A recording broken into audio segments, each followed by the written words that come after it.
During summer break from college, I took a job working as a park ranger in a very small southern park. This was not Yellowstone, nor the Grand Canyon, but a 3,000-acre, rarely used wilderness area with a small campground, a remote cabin popular for honeymoons, and a tiny visitor center/museum. Any ranger can tell you that things can get a bit creepy out in the woods at night. We have all heard noises, seen something running away, etc., and we become a bit callous to it. Usually it is a deer or a possum, or the wind blowing a branch in an odd way. But sometimes there isn't an explanation, and we can be left a bit shaken. After the park closes each night, we have a local woman who cleans the visitor center. It was my job to unlock and lock the building for her. One night she seemed a bit shaken when she left, and I asked her what had happened. She told me that she saw someone in the building with her, but only out of the corner of her eye. When she would look up, she would be alone. I asked her to describe what she saw, and she told me that it was a woman wearing a white dress. I thought it was probably nothing, or just the dark, lonely night playing tricks on her. She left, and I thought I would double check just in case there was something to it. The fuses had already been flipped, so the building was dark. I went in with my flashlight and searched the entire building. Just as I thought, there was nobody there. She quit the job shortly after that, and although it was to take a better job elsewhere, I believe that night had something to do with her decision. Several weeks later, I received a late-night call from our most secluded spot in the park. It was a small log cabin built in the early 1900s and refitted with some modern convenience. A popular romantic weekend spot due to its quaintness and remoteness. The night I received the call, it was midsummer, and a storm was promising to appear in the coming hours. The wind was picking up by the minute. The call came in at midnight. The woman said, "I think someone may be lost or looking for something out here." I told her I would be there in 10 minutes and headed up to the one-lane gravel road to the cabin. The drive was uneventful. The wind was dropping leaves and small branches, while lightning began to flash and light up the forest. But there was no sign of a person along the path. I arrived at the cabin, and the woman cracked the door as I approached and was visibly shaken. She told me she had woken up when she heard a branch fall on the roof and decided to make a cup of coffee. As she stood in the small kitchen, she looked outside, and in a flash of lightning, saw a woman standing in the woods. She thought her eyes were playing tricks on her, so she continued to look out the window for the next flash. As the forest lit up, the woman was gone. She chalked it up to drowsiness and made her coffee, then sat down on the couch. She glanced out of the living room window, and as the lightning flashed again, the woman was standing on the gravel road looking at her. She was positive the woman was real by this point, and opened the front door. She yelled to her, asking if she was lost or needed help. When the lightning flashed again, the woman was gone. It was then that she called the park emergency number, me. I, of course, asked her what the woman looked like, and she told me that she was wearing a white dress, something like a wedding gown or a nightgown. I left the cabin and searched the surrounding woods, but there was nothing. I took the truck further down the road and searched the area for another hour. I went back to all of our trailheads, and there were no vehicles, so no lost hikers. I checked the campground, and the only camper had left earlier at signs of foul weather. The park was empty, except for me and the woman in the cabin. It was almost 4 a.m. when I decided to check an area below the cabin one last time. Once again, nothing. I climbed back into the truck and went to crank the engine, but I stopped. The hair stood up on my arms and neck.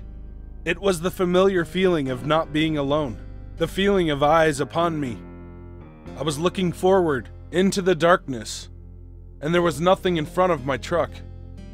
But from the corner of my eye, At the passenger window stood a woman. I didn't look at her. I fought my instinct to turn, and I kept my eyes forward. She stood there, looking at me. I couldn't tell her features, but her dress showed white, even in the darkness. My heart stopped. Lightning split the sky, and I turned. There was nothing. I stepped out of the truck and looked around, but I was alone. The lightning flashed again, and the forest was empty. I looked to where the woman was standing, and there were no footprints. I was a bit shaken as I climbed back in the truck and drove down to meet the day ranger at the station. When I told him what had happened, he laughed. "So you met the woman in white?" I was astounded. "What?" He pulled a folder from his desk and handed it to me.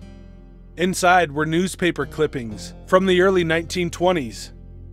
A local woman had dated her childhood sweetheart for years, until she had left him brokenhearted. A year later, she was engaged, with an outdoor wedding at the park. Her former boyfriend showed up, and shot and killed her groom. A few days later, the distraught woman returned to the park, and hanged herself from a tree, near the site of the rustic log cabin. Apparently, she is a common sight to the rangers on the park, and seems to have no ill will, although it's kind of understood that it's best to ignore her. I caught glimpses of her a few more times that summer, but never as close as that night. I left the park at the end of the summer, but I still sometimes think about the woman in white, still out there, searching for her lost groom.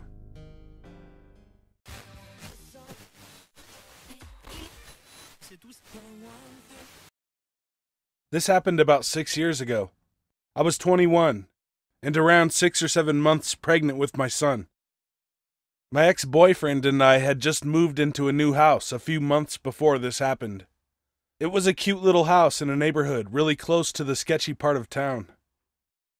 Jack was in the National Guard, and was leaving for the weekend to go about 2 hours away.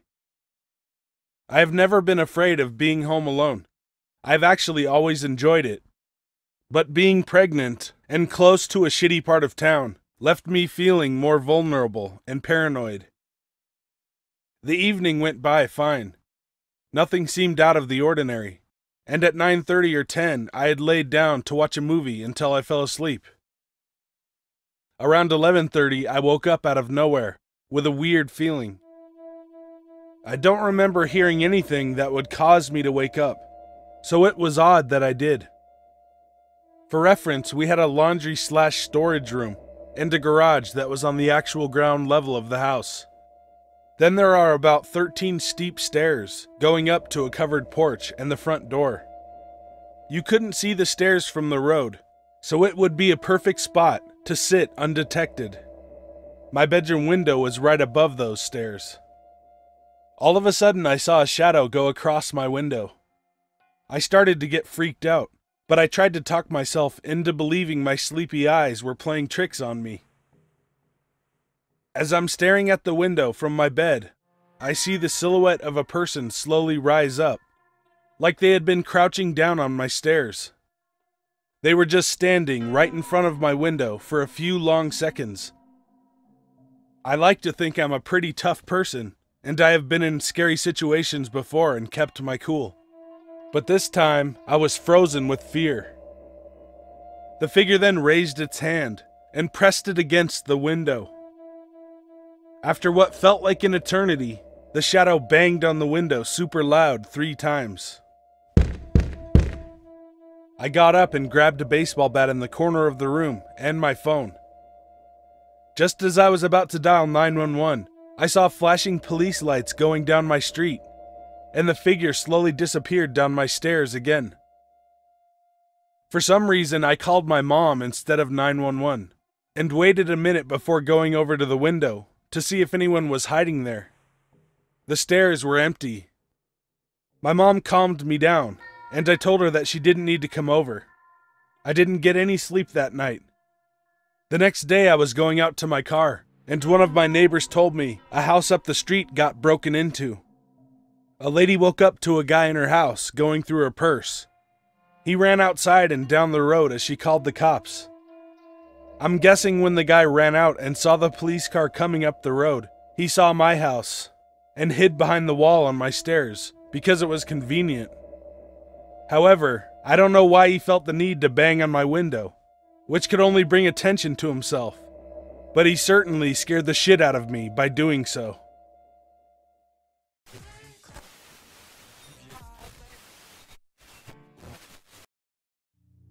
My grandmother passed away a few weeks ago. While I mourned her death like everyone else in the family, I couldn't help but envy her toward the end. She was 97 when she passed. 97, with full mastery over all her capabilities. She was bright, animated, and had a memory that would put most 20-year-olds to shame. Grandma June left this earth in a manner that few people do. She passed away of old age. The folks at the nursing home assured us that she departed peacefully in her sleep. My grandmother was one of a kind, and she'll truly be missed by a lot of people. She's been on my brain a lot. By that admission, you'd assume I was still in the grieving process. In a lot of ways, you'd be correct in that assumption, minus a slight revision. I'm not still grieving over her. I'm grieving over her words. The last words she'd ever speak to me. Words that, if true, would shake our collective notions of religion and the afterlife down to their very marrow. In order for you to understand, you'd first need to know about the Whisper Game. I first heard those words when I was 10. I was spending the weekend with my grandmother. After my grandfather died of a heart attack just 1 year prior, I made a vow to spend as much time with Grandma June as I possibly could. During that particular visit, she could see that something had me visibly shaken. And she was right. I had recently been playing with one of the neighborhood kids. Our Saturday morning playdate took a turn for the worst when he decided to proudly show me a cat that he had killed. I remembered that bothering the shit out of me. After an entire day trying to get me to spill the beans, I finally broke down in my grandmother's arms. I asked her why a person would do something like that. That's when she first told me about them, the Whisper people and their Whisper Game. My mother's family is of Slavic ancestry. They migrated to America in the 1800s. And like other immigrants, they brought their stories with them to the New World. It was a story that my grandmother told me, and her grandmother told her. Without going into detail, she alleged that those randomly intrusive and evil thoughts that we all get from time to time aren't our thoughts at all. It's the Whisperers. The Whisperers existed beyond our perceivable reality. Their sole purpose was to make us hurt ourselves or others. She told me that they are always around us, always whispering. Some whisper louder than others. They win the Whisper Game if they eventually manage to influence us. Whenever I asked Grandma June what the Whisper people got for winning, she simply smiled and said, "Doesn't matter, because we're never going to let them win, are we?" It was at that question when I'd quickly shake my head and say no. The Whisper people would soon become our little inside joke. Years later, I'd also make a habit of visiting her in the nursing home. Some days we'd talk and watch TV, while others were spent with me reading her favorite John Grisham novels to her. That day I was going to read The Firm. I could tell upon arriving that something was off. She wasn't her usual jovial self. I attributed the sudden change to a random shift in the weather. Clear, sunny skies outside had quickly deteriorated into black, menacing storm clouds. Halfway through the second chapter, she turned to me with a grave expression in her eyes. "Would you like to know the truth about the Whisperers?" she asked with a silent frown. Intrigued and slightly taken aback, all I could do to acknowledge her random question was nod. She told me that there was no heaven or hell. When people passed away, They simply went to the other place. Nobody knew what or where the other place was, only that it served as the next stop for those who had recently passed from the world of the living. As the conversation progressed, I'd learned that in that void, there was more than just the other place. There was also Baba Yaga, a monstrous creature that dwelled on the other side.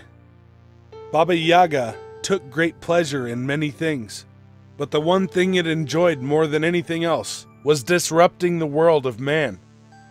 While unable to manipulate us directly, it would wait for those on their way to the other place.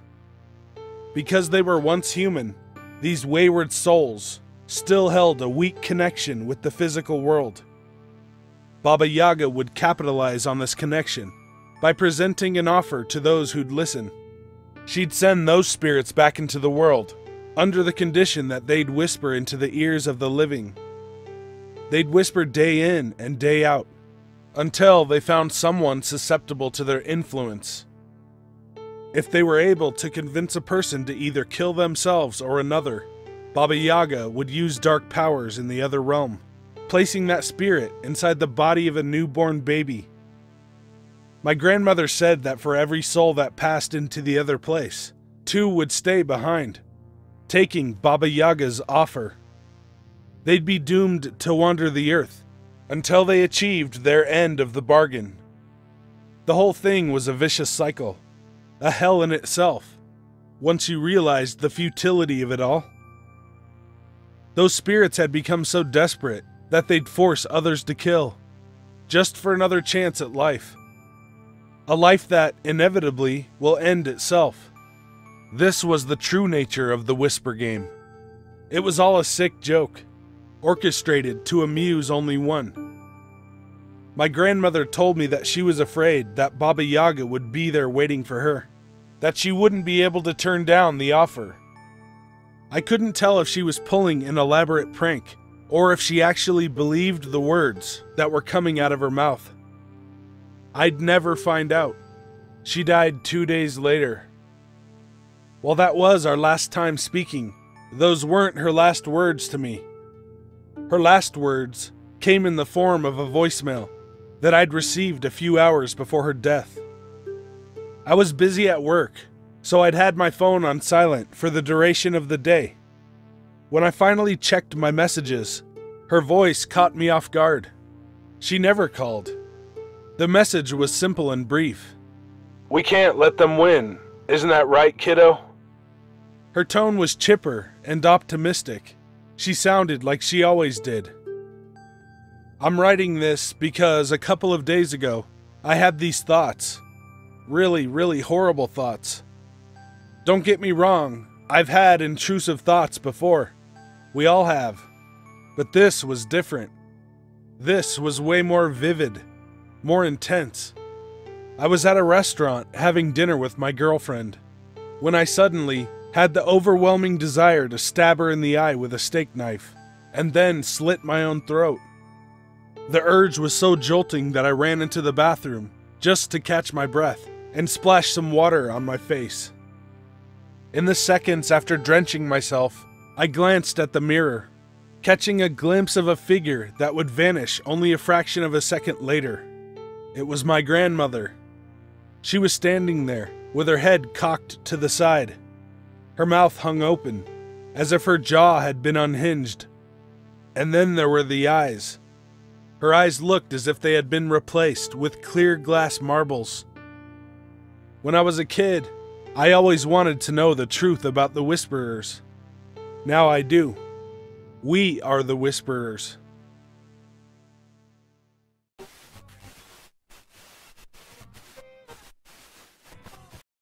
I met this guy about a year ago. Let's call him Mitchell, at a meeting for our school's running club. He was pretty cool, and shared my passion for fitness, so we ran and worked out together quite a bit.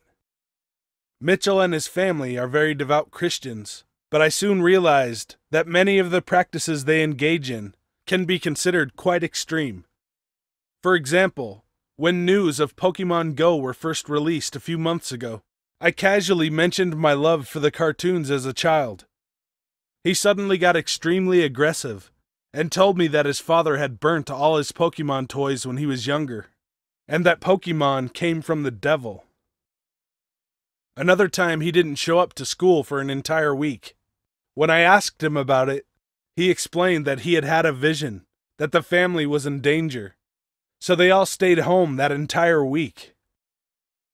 Fast forward a few months, he asked me to prom. Honestly, I was quite put off by the idea, but reluctantly agreed because I couldn't bring myself to say no. It was his senior year, and I figured that it was the least I could do as a friend. This was when things really started to get weird. With 5 days to go before prom, he started texting me every single day, along with a reference to a Bible verse. I looked them all up. Just 5 days to go. Can't wait for it. Hope you're excited too. Matthew 7:21. Not everyone who says to me, Lord, Lord, will enter the kingdom of heaven, but only the one that does the will of my Father. 4 days. The anticipation is killing me. Jude 1:14 and 15. The Lord is coming with thousands upon thousands of his holy ones, to judge everyone, and to convict all of them of all the ungodly acts they have committed in their ungodliness, and of all the defiant words ungodly sinners have spoken against him. 3 days. Each day draws you closer to me. Jeremiah 19:9. I will see to it that your enemies lay siege to the city, until all the food is gone. Then those trapped inside will eat their own sons and daughters. They will be driven to utter despair. 2 days. Can't wait for us to get it on. Genesis 19:8. Look, I have 2 daughters who have never slept with a man. Let me bring them out to you, and you can do what you like with them. But don't do anything to these men, for they have come under the protection of my roof. Tomorrow is our big day. Deuteronomy 22:29. If a man is caught in the act of raping a young woman who is not engaged, he must pay 50 pieces of silver to her father. Then he must marry the young woman because he violated her, and he will never be allowed to divorce her. I was bewildered why he would send me these kind of verses, and in hindsight, baffled by why I decided that I would still go to prom with him. On the night of prom, I was able to avoid one-on-one interactions with him for the most part, by staying amongst a large circle of friends. When the inevitable slow dance came, however, I found myself once again reluctant to refuse to take his hand. He wrapped his arms around me, and I could feel his warm breath on my neck.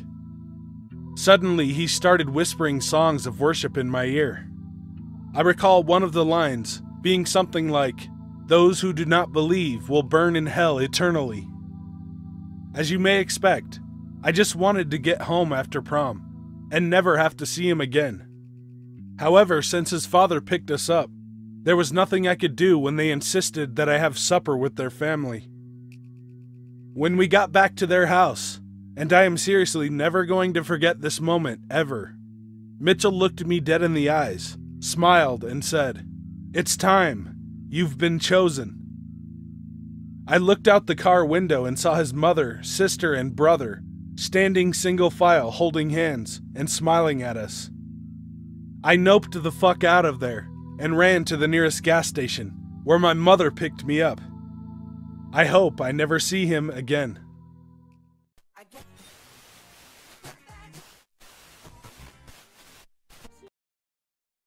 I have a college friend who now works as a full-time DJ at a local radio station.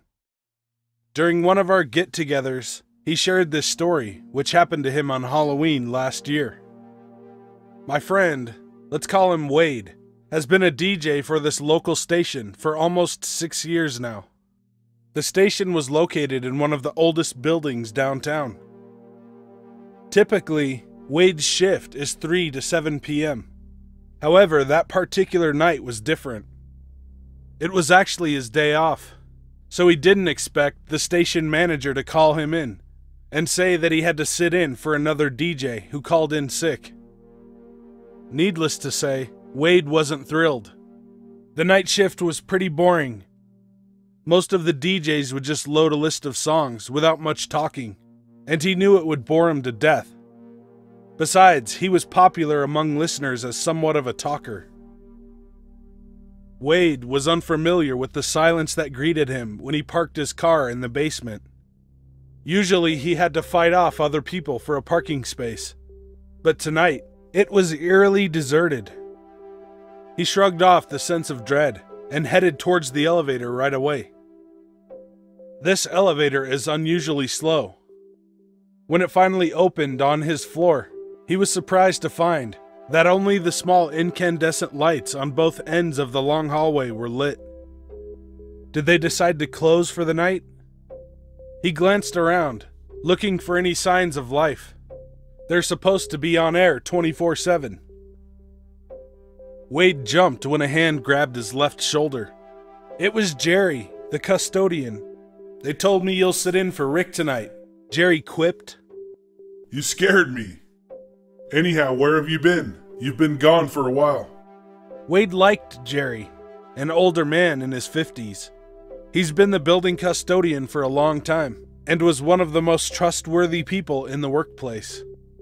When did you get back? Wade asked. Something was different in Jerry's eyes. It almost seemed as if they were sad. Wade couldn't quite tell. Maybe he'd just come back from sick leave and is just recovering. Everyone in the building knew Jerry was talkative, lively, and generally a happy guy. Wade was waiting for Jerry to talk when his mobile phone rang. Just as he was about to answer the call, he caught a glimpse of Jerry exiting the hallway through the stairwell. He answered the phone. It was his manager, asking whether Wade was already on air. He replied, saying he was about to, and proceeded to his workstation. To gain listeners, Wade decided he would follow his usual afternoon show format. He would ask listeners to call in and talk about his chosen topic. Since it was Halloween, Wade made it the paranormal. To his amazement, the dull late-night show became lively and energetic. Many callers expressed their doubt, saying that ghosts are just figments of human imagination. A few were believers who related their own scary encounters. One call caught Wade's attention, though. It was from a woman called Marie. She said she believed in ghosts and was used to seeing them all the time. Wade was doubtful of the stories she related, but he was intrigued when Marie told him she lived near the station and was willing to drop by and share all her encounters on air. Thinking it would gain him more listeners, he invited her to come be his guest, to which Marie simply said yes and hung up. Wade continued on, accepting phone calls from listeners. After 15 minutes or so, the door opened. Thinking it was Jerry, Wade was surprised to see a girl. She was about 22, fair-skinned, with big, sad eyes, and long black hair. Wade thought there was something odd about her, but he couldn't quite place it. The girl introduced herself as Marie. After a song, Wade introduced her to his listeners. Soon enough, they were flooded with phone calls, mostly questions for Marie. She gamely answered them, despite the fact that some callers were rude, telling her she is a complete joke. Feeling that she was on the air for long enough, and that it was getting late, he decided to thank Marie and offered to call a cab. Marie just smiled and said, "I have a feeling that you don't believe me." What? No, I mean, we all have doubts. "What can I do to make you believe?" she asked, catching him off guard. Okay, just to end this, when was the last time you saw a ghost? "Just today," Marie answered, tilting her head so that her long hair covered her face. "There's this girl, a call center agent, who was coming home from work. 3 unknown guys grabbed her and raped her. She was stabbed to death."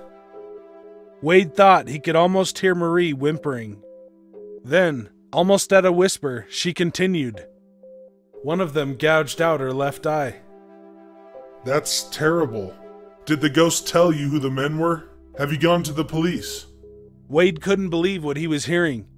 If Marie's story was true, then she could be instrumental in solving a crime. He looked at her. She stopped, tilting her head, and what he saw made his skin crawl. Marie's face was horribly disfigured, and an empty eye socket gaped at him. Blood started to ooze from her body, dappling her white shirt with crimson. It was her. "Please help me," she screamed, rising from her seat and going straight for Wade. He pushed his chair hard and ran out the door towards the elevator. He hit the button and panicked because it was taking so long. Finally, the doors opened. Heart pumping, he ran in and smashed the ground floor button. The next thing he knew, he was at the front desk, while the two night guards were helping him onto a chair. After a cup of coffee, he related his experience to them. The guards just looked at each other and never said a word. The next day, Wade's boss scolded him. Apparently, the station was on dead air the entire night. And he also found out that Jerry had passed away 2 weeks ago.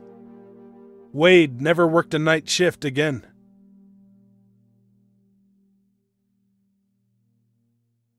Hey guys and ladies, thanks for watching.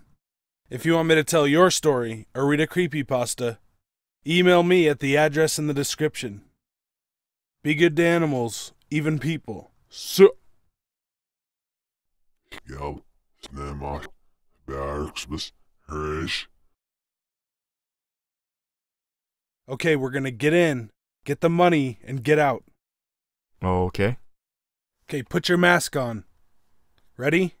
1, 2, 3. Stay right fucking there, asshole. Don't fucking move. Now where's the money? What money? Shut up. Where is it? Answer me. Fine, I'll fucking find it myself. Here, keep this on him. If he even makes a peep, shoot him. What's a peep? What do you mean, what's a peep? If he makes a fucking noise. Alright.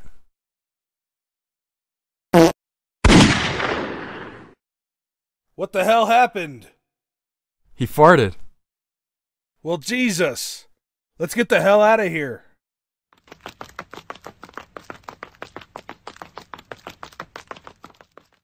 Did you get the money? No, I didn't get the money. I didn't really have time, since you blew his head off for farting.